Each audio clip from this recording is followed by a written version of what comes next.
다 이루었다, 이 제목으로 같이 은혜를 나누기를 원합니다. 가상칠언이라고 있습니다. 예수님께서 그 십자가에서 외치셨던 그 7마디 말씀입니다. 그 한마디 한마디가 의미를 담고 있습니다. 근데 오늘 말씀에서는 그중 2마디인 내가 목마르다 그리고 다 이루었다, 두 말씀이 오늘 등장하고 있습니다. 한글 번역은 여러 단어죠. 내가 목마르다, 다 이루었다. 근데 헬라어를 보게 되면 딱 한 단어입니다. 딥소. 내가 목마르다는 딥소 한 단어고, 다 이루었다는 테텔레스타이 한 단어입니다. 저는 이 장면을 보면서 십자가는 어떤 연극이다 아니면 드라마다 이런 느낌이 너무 강하게 듭니다. 제가 이렇게 말씀드린 이유는 오늘 특별히 그 십자가상에서 한마디 한마디 예수님의 행동 하나하나가 다 하나님의 마치 각본처럼 보여요. 그래서 각본대로 응하해졌다, 성취되었다, 이렇게 반복되고 있죠. 내가 목마르다는 말씀도 마찬가지입니다. 예수님 분명히 십자가에서 목이 말랐을 겁니다. 그래서 목마르다고 이렇게 얘기하고 있는데, 이게 단순히 고통 때문에 그런 건가? 그렇지 않죠. 그 앞에 이렇게 되어 있죠. 예수께서 모든 일이 이미 이루어진 줄을 아시고 성경을 응하게 하려 하사, 때가 된 줄 아시고 성경을 응하게 하려 했다. 어떤 성경 말씀의 성취고, 하나님의 각본이 있습니다. 하나님의 각본이 있고, 그 하나님의 각본의 때가, 내가 지금 이렇게 말해야 되고 이 순간 이렇게 행동해야 되고, 그게 다 있다는 거죠. 마치 그 때가 돼서 했다는 식입니다. 이어진 심포도주를 예수님의 입에 대었죠. 마치 그냥 자연스럽게 목마르니까 그걸 죽여주려고 했다. 그런데 그게 아니고 이것도 말씀이 응하게 하려는 그런 거죠. 시편 69편 21절입니다. 그들이 쓸개를 나의 음식물로 주며 목마를 때에는 초를 마시게 하였나이다. 이렇게 모든 게 하나님의 각본. 그러니까 로마 병정이 심포도를 줘가지고 뭔가 조롱하기 위해서 아니면 고통을 달래기 위해서 준 게 아니고 말씀을 성취하는 도구로 지금 사용되고 있다, 이렇게 얘기하고 있는 거죠. 하여튼 이 십자가 장면에서는 이게 성경이 응했다, 때가 이르렀다, 때가 되었다, 이런 말씀들이 많이 등장하죠. 이것을 우리가 하여튼 어떤 예수님의 운명이 통제되고 있다, 이렇게도 표현할 수가 있습니다. 예수님의 운명이 그냥 어떤 힘이 약해서 연약해서 당하고 있다, 아니면 어떤 우발적인 사태가 벌어지고 있다, 그게 아니고 계획된 대로 되고 있다는 거죠. 이게 이러면 참 미칠 노릇이죠. 사탄이나 악이 볼 때는 미칠 노릇입니다. 내가 이겼는데 넌 졌는데, 그게 아니고 너의 생각일 뿐이고 그게 아니야. 지금 하나님의 계획대로 이렇게 성취되어 가고 있어, 이렇게 얘기하고 있는 거죠. 우리 인생을 이렇게 볼 수 있을까? 예수님 이렇게 봤는데 우리도 우리 인생을 이렇게 좀 봤으면 좋겠습니다. 그 홍수 때 장마나 바닷물이 무서운 것은 통제되지 않기 때문에 그렇습니다. 물이 무서운 것은 통제되지 않기 때문에 그렇습니다. 통제되면은 그건 수영장이 되는 거예요. 통제만 되면은 그건 우리에게 댐이 되는 거고 우리 이롭게 되는 겁니다. 통제되지 않는 게 참 힘들죠. 우리 운명이라는 것도 마찬가지입니다. 운명이라는 것도 그냥 엄청난 파도처럼 우리에게 막 덮쳐오죠. 근데 그게 통제되고 있다, 계획되고 있다 싶으면은 어느 정도 받아들일 수 있는 거고 견딜 수 있는 거고 헤쳐나갈 수 있는 거죠. 두려움이나 우리가 불안으로부터 벗어날 수가 있는 거죠. 그래서 우리는 항상 주님이 하시는 말씀이 오직 의인은 믿음으로 말미암아 산다라고 말씀하는 거죠. 믿음으로 말미암아 산다. 예수님은 알기 때문에 그냥 거기에 맞춰 살면 되는 겁니다. 우리는 모르기 때문에 믿는 거예요. 믿는 거. 그러나 그건 하나는 아는 거죠. 하나님 우리 인생을 향한 계획이 있습니다. 그 계획이 펼쳐져 가고 있습니다. 저를 이렇게 진흙탕 속에, 저를 이렇게 구렁텅이에 빠뜨리는 게 하나님의 본심이 아닙니다. 그죠? 그에 대한 신뢰죠, 신뢰. 그게 바로 믿음이고, 우리는 그 믿음으로 살아가는 거죠. 이런 어떤 그 모습이 지금 예수님의 목마르다, 이 말씀 속에서 지금 그 어떤 하나님의 성취, 예수님의 어떤 그 성취의 과정들을 볼 수가 있는 거죠. 근데 이 그 십자가상에서 예수님이 하신 한마디 말씀은 성취일 뿐만 아니라 굉장히 의미심장한 말씀들입니다. 뭔가 의미심장한 말씀이죠. 지금 보면은 예수님이 목마르다라고 했는데 사실 이건 조금 어울리지가 않죠. 왜냐하면 예수님은 어떤 분이시냐면 생수의 근원이세요. 생수의 근원. 나를 마셔라, 나를 먹으라고 하셨던 분이 스스로 목마르다라고 이렇게 얘기하고 있는 거죠. 근데 이 장면이 여기 말고 그 4장에서 사마리아 여인 앞에서도 나타났습니다. 사마리아 여인한테 주님이 하셨던 말은 물을 좀 달라 했습니다. 물을 좀 달라. 뭐 예수님도 인간이니까 목이 마르셨기도 하겠죠. 근데 저는 그게 아니라고 봅니다. 오히려 이건 인간들의 부르짖음입니다. 인간들의 부르짖음. 그러니까 예수님이 뭐요? 인간들의 부르짖음을 대언하시는 거죠. 저는 이게 영의 탄식이라고 합니다. 영의 탄식. 우리 영이 탄식하고 있어요. 지금 우리 영이 지금 힘들어하고 있다. 힘든 가운데서 뭔가 이렇게 막 모르죠. 뭐 그냥 우리 내색하지 않고 그냥 웃는 얼굴 있지만 그 속에는 뭔가 고통이 있고 아픔이 있는 거죠. 그래서 그걸 영의 탄식이라고 합니다. 예수님이 뭐요? 그 영의 탄식을 하고 있는 거예요. 모든 인생들이 목마른 인생들이에요. 목마른 인생들. 뭔가 내 인생에 잘못되고 뭔가 이렇게 잘 안 맞는 것 같고 그래서 뭔가 갈증이 생깁니다. 그래서 막 물을 이만큼 들이켜도 속 시원하지 않고 어떤 사람은 아예 그래서 그냥 바닷물이라도 먹으려고 하는데 더 갈증만 나고 이런 거죠. 이 목마르다는 이 말씀은 예수님의 목마름이 아니고 바로 우리들의 목마름이다 이렇게 할 수가 있죠. 지금 우리는 예수님으로부터 주는 물, 그렇죠? 우리 어떤 그 문제의 근원이 우리 영의 탄식이 무엇인지를 주님께서 보여주시고 이런 목마름에는 해결할 수 있는 길은 바로 나에게 있다 이거죠. 나를 먹고 마시는 자가 온전히 갈증을 해소할 수 있다. 그런 메시지를 던져주고 질문이라고 볼 수가 있습니다. 목마르냐가 더 말할지도 모르겠어요. 너 목마르냐? 그렇죠? 생각해보면 정말 목말랐어요. 뭐에 몰랐는데 정말 우리 영혼이 목마르다는 것이 이제 주님의 소리를 듣고 우리가 그걸 보게 되는 거죠. 그래서 주님은 이 소리를 바라고 있습니다. 이 목마름과 관련돼 가지고 생수와 관련돼 가지고 보게 되면 34절에 보게 되면 예수님이 돌아가셨습니다. 돌아가신 직후에 그 로마 병정이 예수님 옆구리를 창으로 찌르죠. 그래서 이제 거가 물과 피가 이렇게 흘러나오는 장면이 있습니다. 이 창이 여러분, 그러니까 제가 자꾸 헬라어를 하는데 헬라어를 할 수밖에 없어요. 의미 때문에 그렇습니다. 더 여러 번 나올 겁니다. 헬라어로 창이 롱케예요. 롱케. 여기서 중세시대 이 병정 이름이 나옵니다. 롱기누스가 이제 이 사람이 이름일 거라고 아마 롱케 때문에 나온 것 같아요. 롱기누스. 하여튼 그 롱기누스의 창에 이제 예수님 옆구리가 찔린 거죠. 근데 거기서 피와 물이 나왔다는 거야. 피는 다음에 좀 설명하기로 하고 지금 물이 나왔다는 게 이 물이 뭐냐 이거예요. 그래서 그게 막 어떤 사람 이건 기적이다. 어떤 사람들 의학자들은 자기 나름대로 의학적인 갖다 댑니다. 이건 심장 파열이다. 심장 파열이 돼가지고 피와 물이 분리돼가지고 뭐 여러 가지 설명을 막 해요. 의학적인 논쟁도 막 붙었습니다. 나름대로 과학적인 근거도 막 갖다 댑니다. 이런 현상이 정말 있을 수가 있느냐, 가능한 거냐.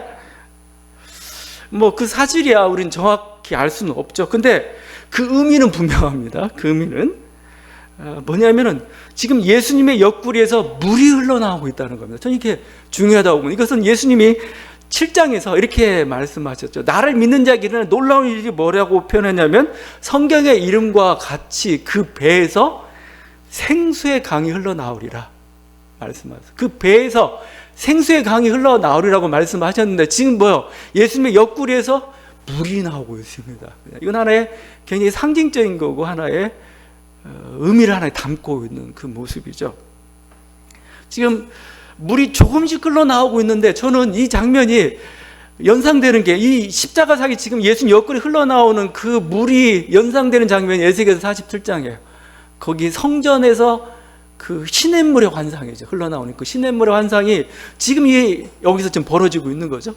지금 막 에스겔이 환상 가운데서 성전이 완공되거나 거기서 막 물이 흘러가지고 창이랑 강물이 흘러나오는 환상을 보았죠. 지금 골고다가 지금 시온산입니다. 그리고 예수님이 성전이 되셨습니다. 그 옆구리에서 물이 흘러나오는데 좀 정말 아주 작은 물, 미약한 물일지도 모르겠습니다. 스며 나오지도 않은 물인데 에스겔 47장에서 어떻게 표현하고 있냐면 성전에서 물이 스며 나옵니다. 근데 조금 500m 정도 가니까 그 물이 차가지고 발목을 적십니다. 그 물이 또 500m쯤 가니까 이제는 무릎까지 찹니다.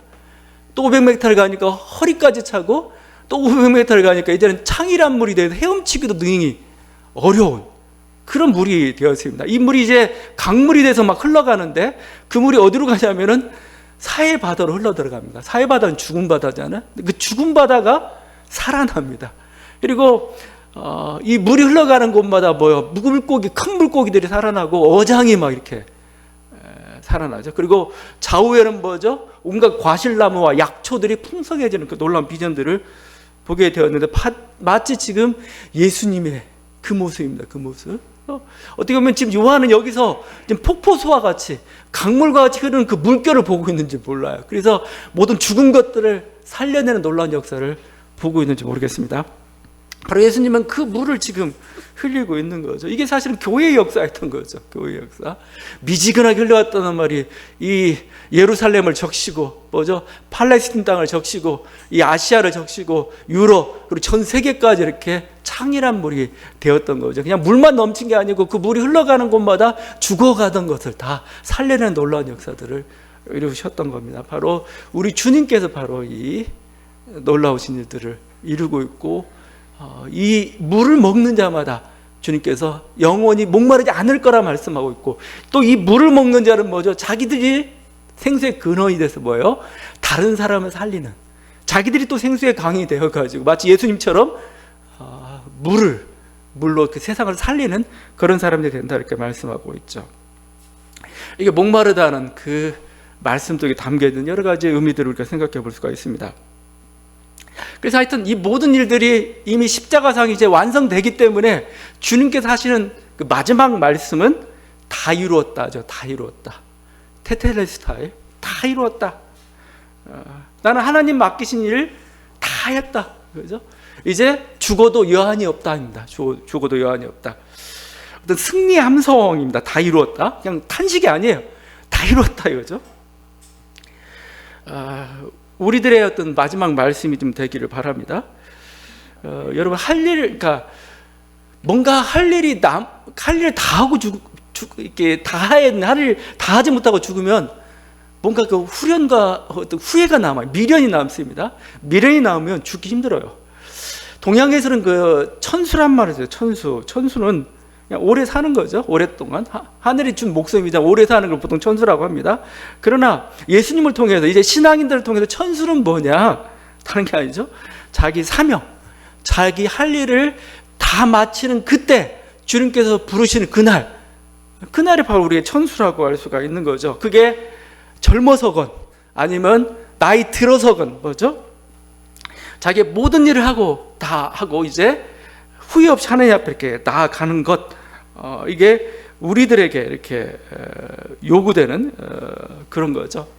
누가 그런 표현을 썼는데 하나님께서 우리 인생이라는 시간과 달란트와 여러 가지 기회라는 여러 가지 어떤 무기들을 주셨습니다. 그런데 이 무기들을 다 쓰고 가야지. 이 무기들 다 쓰다가 달아서 가야 되지. 녹슬어서 가서 되겠냐 이거요. 녹슬어가지고 완전히 다 녹슬어가지고 다 활용하고 그러면 죽을 때 모르겠어요. 아직 제가 죽음을 경험 못해서 흔쾌히 죽을 수도 있겠다 그런 생각이 들고 바로 그런 죽음. 그것도 주님은 어떻게 보면은 다 이뤘다는 말씀하고 있는 겁니다. 저도 계속 얘기하지만 제 묘비명을 다 이뤘다로 쓰고 싶어요. 근데 제가 아직은 열심히 한 것 같지 않고 다 내 자신을 쏟은 것 같지 않아요? 그래서 아직 죽을 것 같지는 않아요. 다 쏟아내야 주님이 가져가시겠죠? 데려가시겠죠? 하여튼 다 이루었다. 그 모습 지금 주님 어떤 후련하게 승리의 선언을 하는 거죠. 다 이뤘다 하다 보니까 정치적이 좀 더 해야 되겠습니다. 현재 문재인 정부도 이제 다 이루었죠. 이제 그 임기를 마쳐 가는데 학점을 좀 매기면 얼마나 될까? 저는 칭찬받을 만한 그런 정부였다고 생각을 해요. 저는 A0를 주고 싶습니다. 물론 우리 언론이 좀 정상이 아니죠. 그리고 우린 진영 논리가 너무 강해가지고 완전히 이놈은 죽일 놈이고 뭐 이렇게 하는데, 문재인 정부에 객관적인 평가를 내린다면 굉장히 저는 잘했다고 봅니다. 객관적 지표가 그렇죠. 경제 성장으로 이제 제가 계속 얘기하죠. 역사적 사건이라고 제가 얘기하죠. 이제 개발도상국에서 유엔에서 선진국으로 지위를 변경시키는 엄청난 사건입니다.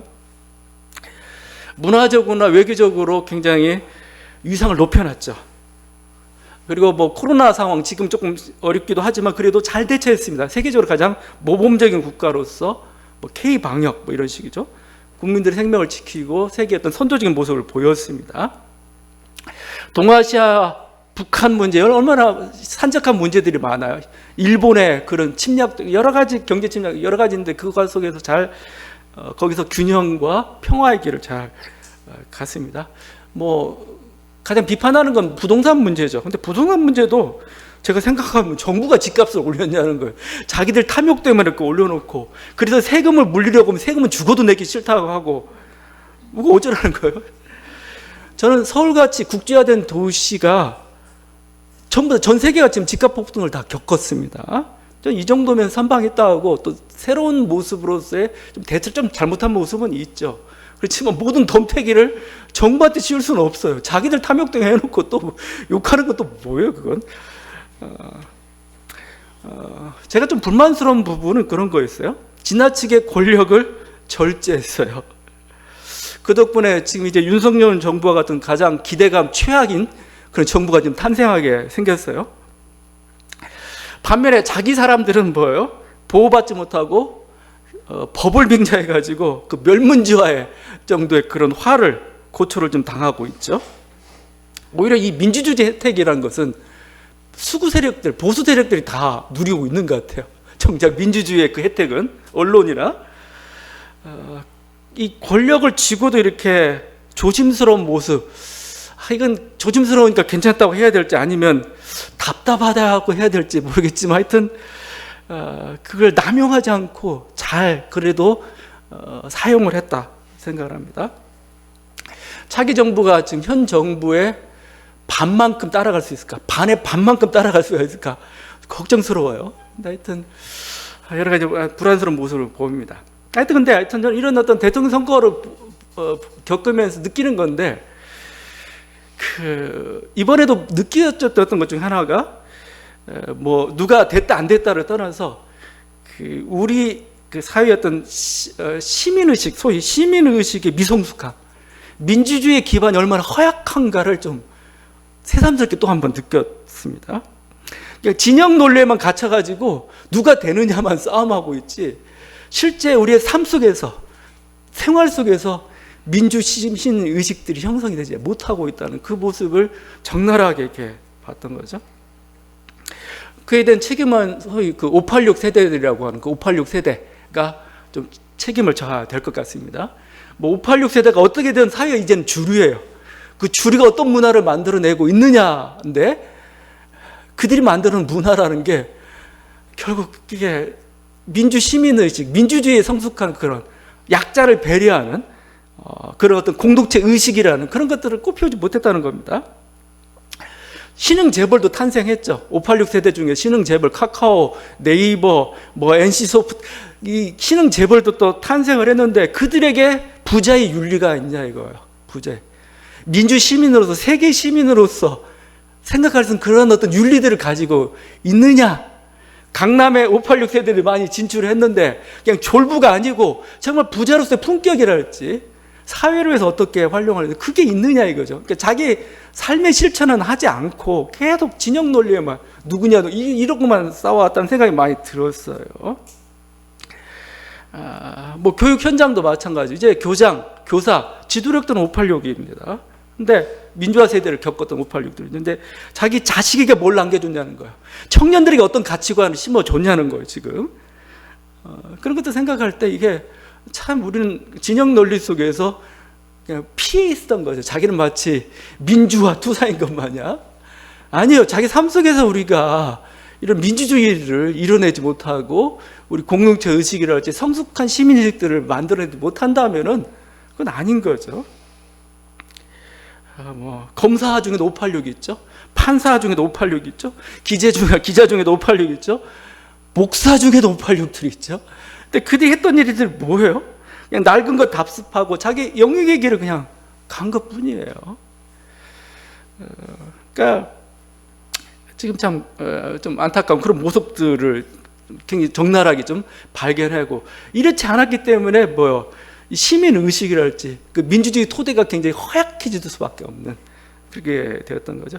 다행인 점은 이번 선거 과정에서 그 20, 30대 여성들의 어떤 등장이라고 저는 생각을 합니다. 굉장히 괄목할 만하고 이들이 자신들의 어떤 문제 의식들을 바탕으로 해서 사회에 목소리를 내고 그래서 결국은 삶에서 실천해 간다면은 이건 굉장히 큰 희망이겠다는 생각이 좀 들었어요.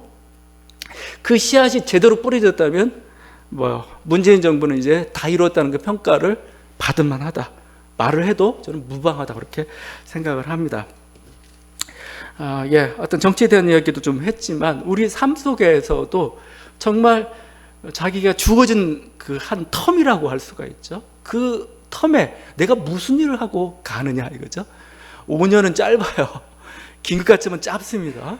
거기에 무슨 일을 할 거냐. 5년 동안 그 정권 유지하기 위해서만 그냥 아등바등하다가 살아갈 거냐. 그러면 다 이뤘단 말을 할 수가 없습니다.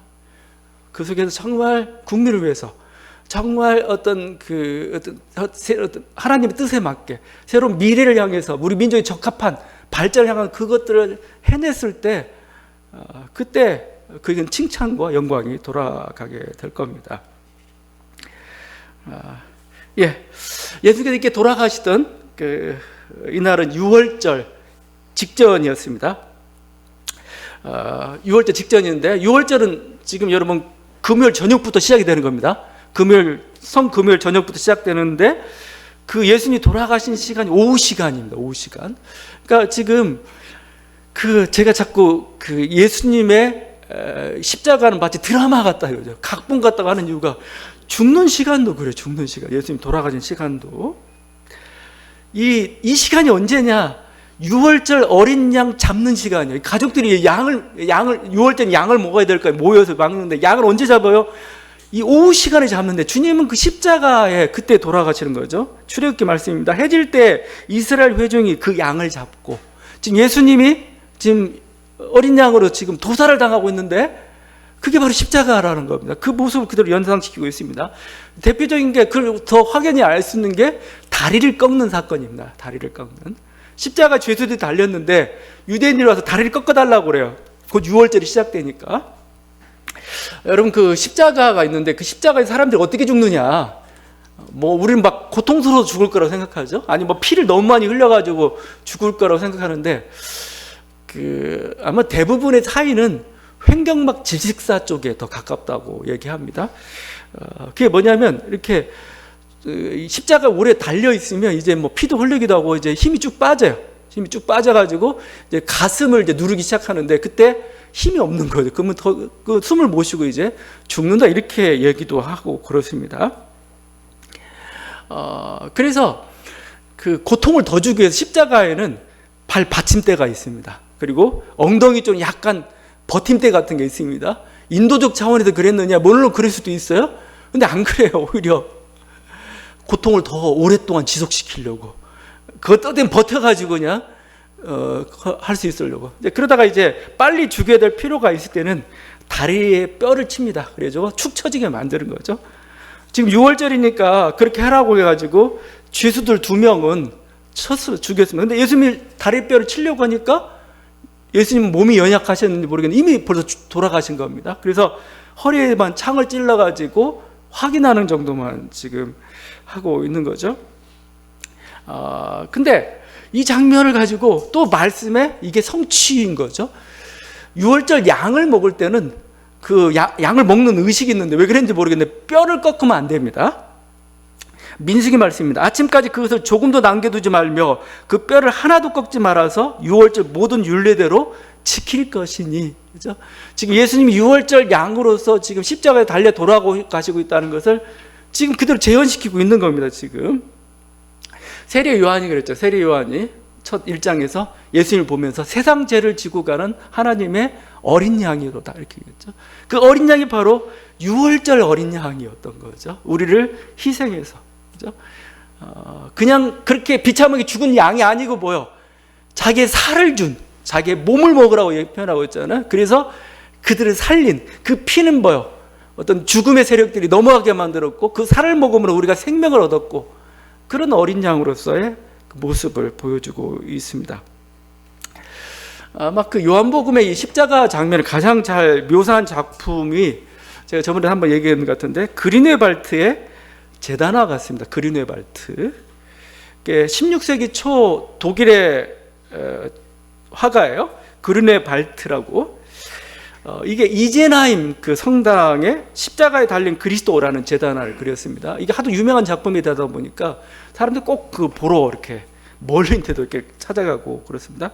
근데 예수님의 고통을 가장 날카롭게 예리하게 그려놓고 있는 게 이 그리네발트의 십자가다 이렇게 얘기합니다. 제단화인데 그 제단의 한 중앙 예수님이 막 압도적인 크기로 이렇게 예수 십자가를 그렸습니다. 그리네발트 시대 정도 되면 원근법이 발달을 했어요.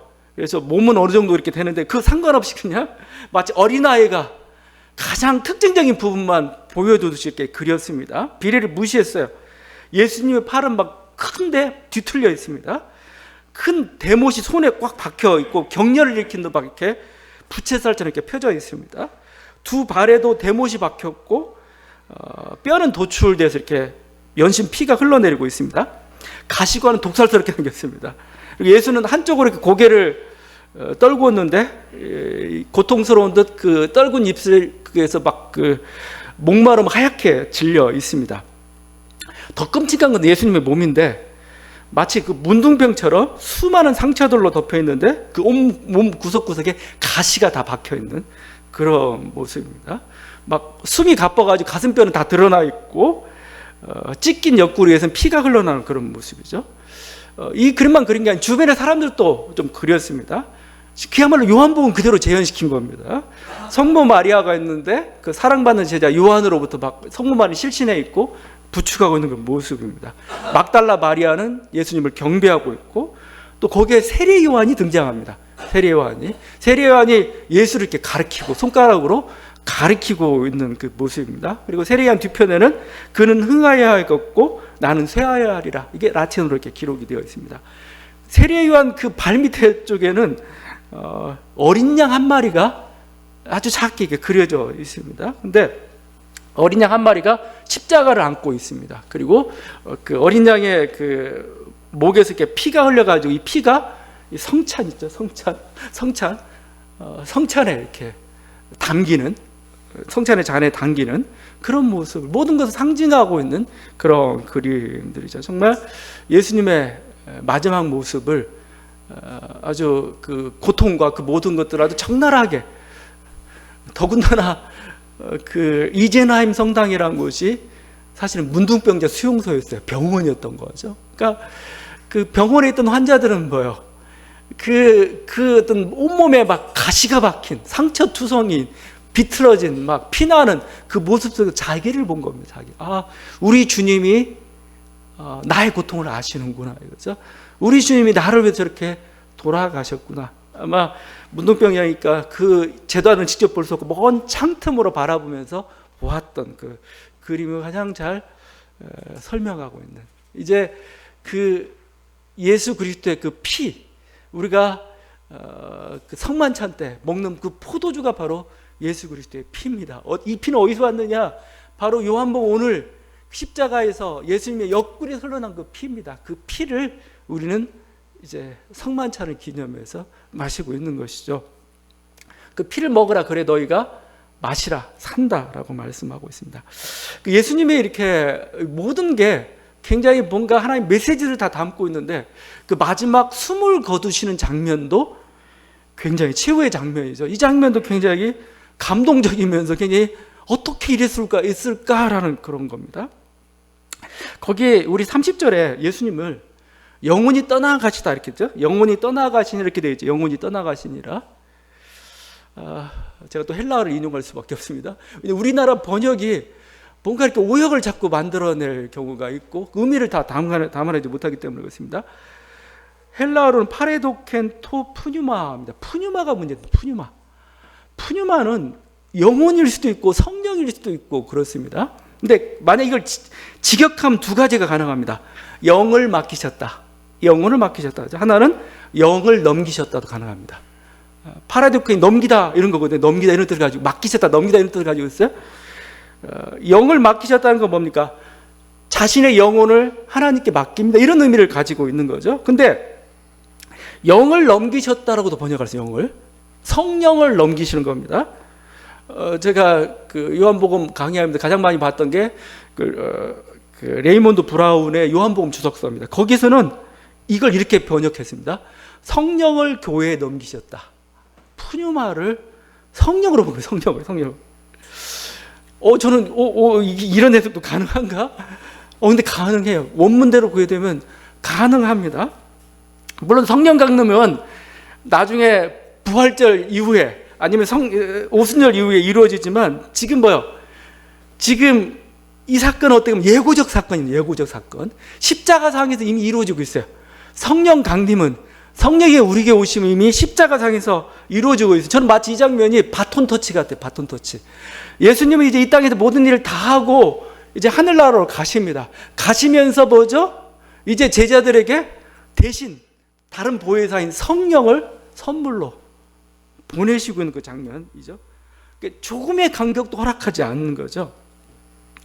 지금 십자가상에서 성령을 교회에 보내고 있는 거죠. 사랑받는 제자가 마리아가 바로 이 교회 공동체고, 그 교회 공동체에 이제 마지막 장면에 그냥 숨이 뭔가 멎었다, 아니면 뭔가 숨이, 그런 식으로 표현하지 않고 예수님 그냥 떠나시고 성령을 마치 보내는 것처럼 이렇게 지금 표현을 하고 있어요.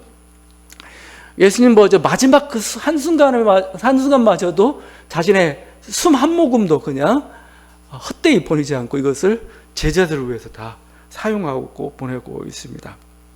그리고 이 유월절 양은 남김없이 다 먹어야 돼요. 남기면 안 됩니다. 그냥 꼭꼭 씹어서 나를 완전히 먹으라라고 말씀하고 있는 거죠. 그래야 우리가 산다고 말씀하고 있습니다. 그래서 어떻게 보면은 제가 보는 이 요한이 그리고 있는 십자가의 모습은 더 이상 고통과 눈물이 아닙니다. 오히려 하나님 뜻이 성취되는 위대한 승리의 순간이고 성취의 순간이고, 그래서 오히려 찬양의 제사의 순간입니다. 우리 인생 앞에서도 그럴 수 있기를 바랍니다. 우리 십자가라는, 우리 고난이라는 것은 단순히 그 십자가에서만 벌어지는 일이 아니고 우리의 매 삶의 순간들, 그게 자기 십자가죠. 그 순간에 벌어지고 있어요. 자기 십자가는 분명히 고통스러운 겁니다. 고통스럽고 힘든 거죠. 근데 우리가 동시에 다른 눈을 좀 가질 수 있기를 바랍니다. 그걸 우리가 믿음의 눈이라고 얘기하고, 고통스러운 만큼 거기서 이루어지고 있는 하나님의 역사, 지금 뭔가 이를 통해서 뭔가 이루시고 하나님의 놀라운 그 뜻들을 좀 바라볼 수 있는 어떤 생명이 지금 폭부소 같이 쏟아질 그것을 바라볼 수 있는 눈들이 좀 필요합니다. 여러분, 이 은혜가 함께하는 저와 여러분에게 바랍니다. 기도하시겠습니다.